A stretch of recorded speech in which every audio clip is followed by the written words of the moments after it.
Për 3 ditë me radhë, qielli mbi Gjirokastër do të jetë plot ngjyra nga aktivitete që do të përfshin parashutizmin dhe avioturizmin.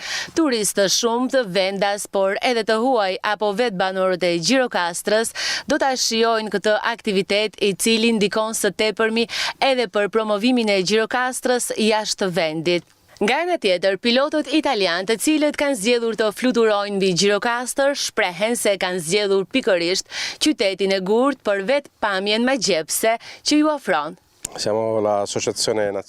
Jemi nga shoqata e parashutizmit të Italisë. Janë rreth 40 parashutistë bashkë me asistentët e tyre. Është hera e 8 që vim në Shqipëri dhe zgjodhëm Gjirokastrën sepse është një qytet shumë ikpritës dhe të ofron një pamje magnitëse nga ajri. Vengo dall'Italia, Calabria. Vi nga Italia, nga Kalabria.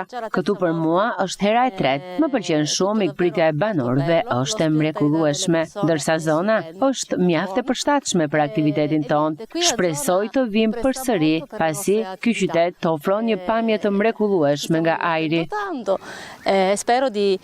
Nga ana tjetër, kapiteni Miltiadis Kocageridis u shpreh se këto organizime janë me rëndësi për aviacionin e përgjithshëm, turizmin dhe aktivitetet sportive ajrore mes dy vendeve. Sot është një ditë e jashtëzakonshme dhe autoriteti i aviacionit civil të Shqipërisë bëri shumë përpjekje për të hapur përsëri fushën ajrore të Gjirokastrës për fluturime ndërkombëtare dhe duke pritur sot grupin e shoqatës së parashutistëve të Italisë me planin e tyre. Dhe nesër presim të mbërrijnë 2 aeroplan të tjerë, një nga Greqia dhe një nga Italia. Po përfshihemi të gjithë në këtë aktivitet sportiv ajror dhe urojmë më të mirën për zhvillimin e sporteve ajrore në përgjithësi dhe veçanërisht aviacionin e përgjithshëm në Gjirokastër. Kjo është shumë premtuese për aviacionin e përgjithshëm, turizmin edhe për aktivitetet sportive ajrore.